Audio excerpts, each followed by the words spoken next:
Ua talosanga ni ima fai pule o whenga, e whaase e se la fionga le whamasino silia sa tiu sima tive perese, mai le whaawawina o le whamasino ngai whanua o lo fina wai, ma la fio ango le awaa. O le talosanga watu ina atu nei e whaatulanga le whamasino nga mawalunga, se aso ilo ilo ai. O le talosanga whenga e whaasanga le mata upolo o talosanga i le awaa, i le usta ia e a whenga o le polo a inga le whamasino nga. O le whai unga le whamasino sili le maasina le nei, ua ia talia i se talosanga le awaa, ina ia tolo le whai unga le whamasino ngai ave e se ai tangata le awaa, leo lo no fo ia whanua lo fina wai mawhenga, se ia ilo ilo ina le talosanga le awaa, e whaapea i le mawhai e le whamasino ngau whanua masuafa, o na suia se whai unga o whai e le whamasino o talosanga po apili. O le whai unga le whamasino ngau talosanga o le lua fesa fuluvalu, na whalea o ngai nei le whai unga e ave e sea tangata le awaa mai whanua lo fina wai.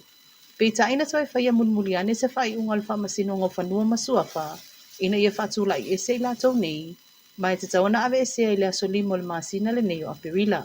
Talo na tu ina mai le whai unga sa tiu si mative perese, o lo te e na ia whenga, ma wa talo sanga whenga e whaase e se le whamasino sili mai lo na toi tango fio le nei mta upu. O lo talia se aso le a whatulanga i lufonga ina i lumo le whamasino nga, ma po ai le whamasino le a ia tango fia.